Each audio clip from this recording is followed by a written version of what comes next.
What's up, y'all? It's your boy Marcel P. Black. This is One Song Wednesdays. I'm not wasting no time. Let's get straight into it. I feel like rapping. This is 2258 from the Firstborn EP that dropped in 2012. Produced by Soul Calla. This is One Song Wednesdays. Let's rap, y'all. Cause I refuse to be stuck. It's based on a true story, by the way. Came to school to Baton Rouge. I came to school in Baton Rouge.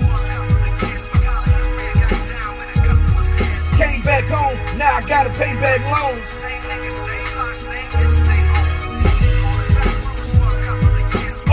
Multiply that by 9 and I'm still here. The boy Black won't ever turn his back because my heart and soul is in the A, and that's fact. You see the streets isn't short stop. You think you're slinging crab rock and you got it with your jump shot. That's why I'm sad when I go back home and I don't see nothing new. Tell me, what's a nigga to do? Stay at home a gangbang and take myself to school. I told the lad it's the best decision I ever made, cause I got too much potential to be stuck up in the A. Much love to my niggas at home getting it. I respect the hustle, but my grind was different. That's why I'm sad when I go back home. Oh no, so I came to school to Baton Rouge. I came to school to Baton Rouge. I came to school to Baton Rouge. Came back home, now I gotta. I've experienced every situation, from a gang initiation to a college graduation. And yes, I finally did it. When I walked across the stage, you were right there with me, Lord.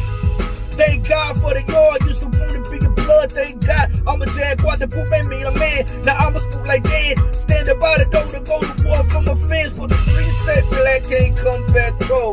Guess when I heard that when I was back home. Look, it's frustrating when the people that you fight for don't even want to listen when it's them that you write for. Cause much more than the cause and wealth, my niggas need knowledge of self. And that's why it's sad when I go back home. Thank the Lord, I went to school in Baton Rouge.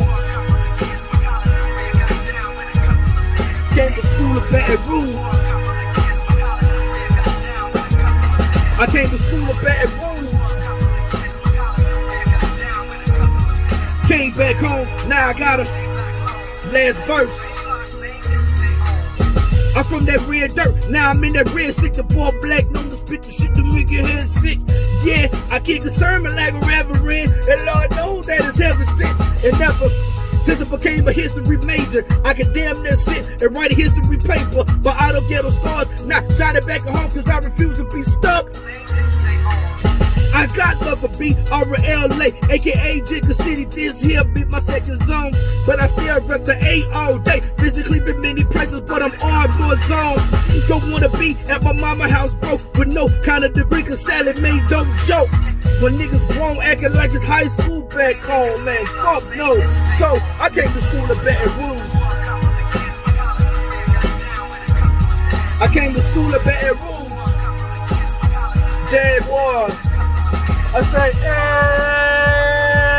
S-U. S-S-S-S-S-S-U. Yeah. Marcel P. Black. Soul Calla on the track. 2258. Baton Rouge, Oklahoma.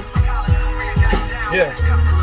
Came back home, now I gotta pay back loan. Same nigga, same block, same. Yeah. Woo! Alright, so this is One Song Wednesdays. That was 22580. So I'm gonna tell you about this record. I wrote this record in 2008. I was a super senior in college.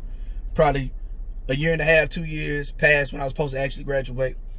And for me, coming from a small town of Arma, Oklahoma, there's not a lot of stuff for Black people, specifically young Black people.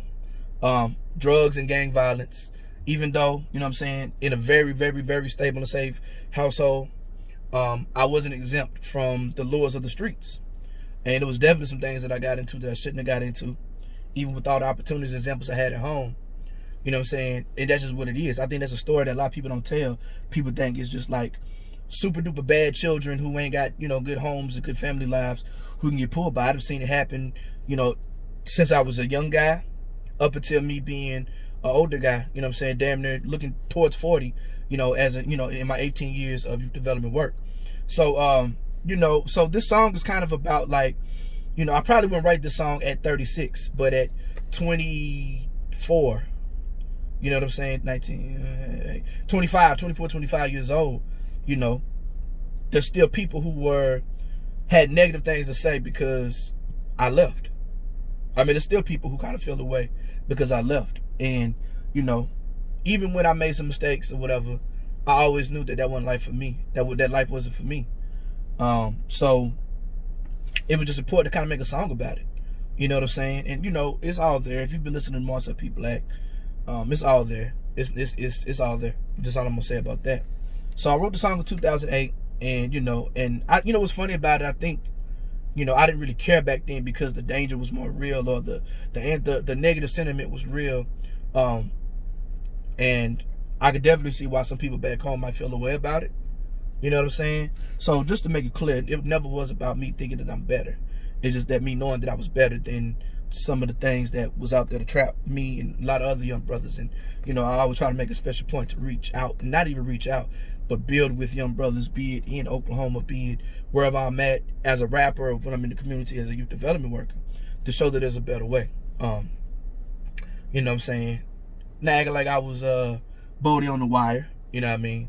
But definitely, you know, it's real out here, man. As a young black man, I say this as a former teenager and as a person who works with teenagers. It's real out here. So that's what the song was about, you know what I'm saying? And just kind of being thankful that I had the opportunity, you know what I'm saying?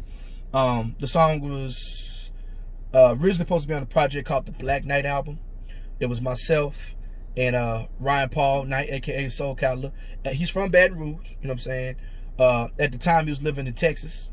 One weekend, I drove all the way out to Texas to record this album.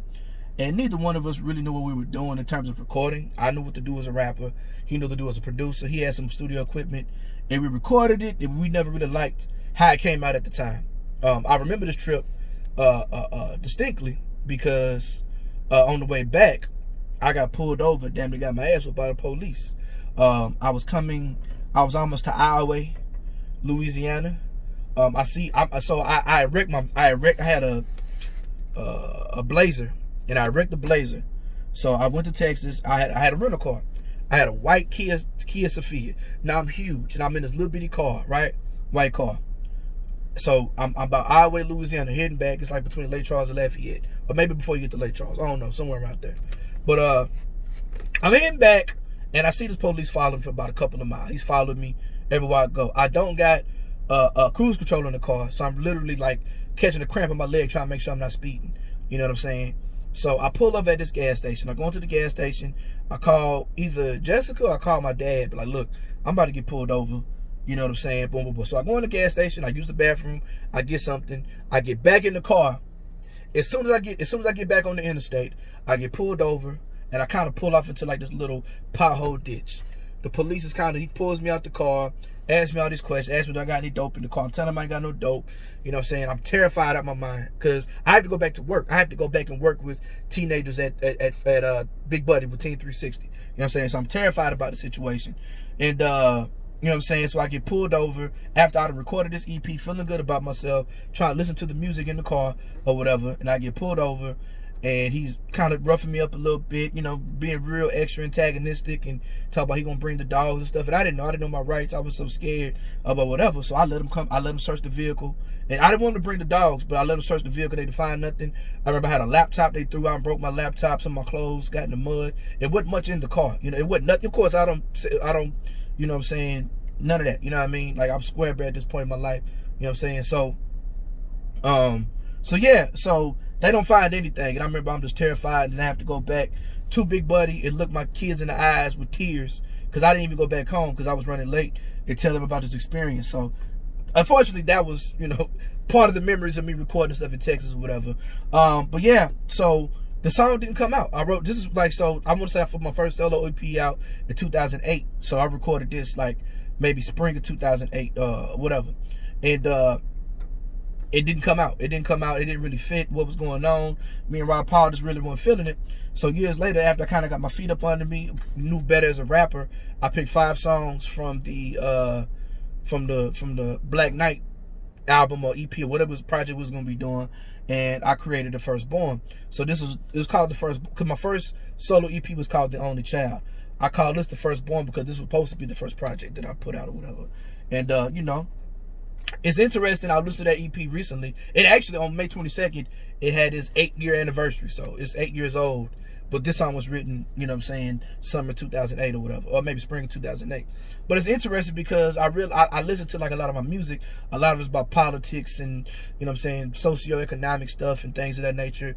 But Firstborn was the project probably my most personal, most in perspective. I talked about depression and things of that nature. So it was really cool to listen to, you know what I'm saying, hearing what, you know what I'm saying, 25-year-old Marcel P. Black, you know what I'm saying, hearing what he's rapping about as I'm 36, you know what I'm saying, 24, 25, now I'm 36 years old, whatever. But so yeah, that's that, you know what I'm saying. Thank you for listening. Thank you for checking it out. You know what I'm saying? Once on Wednesdays every week. You know, I could be doing Black Messiah stuff and stuff from 7, but I really want to go back into my catalog and get people familiar, you know, with things that, you know what I'm saying, I used to love to perform and do that actually shows different side of me as an MC and as an artist. A lot of y'all know the gruff and y'all know the fuck Donald Trump and all the sing-songy stuff, but like, you know, me rapping up a boom bap or hip-hop type beats, there's nothing new. That's kind of how it started or whatever. MarcelPBlack.com.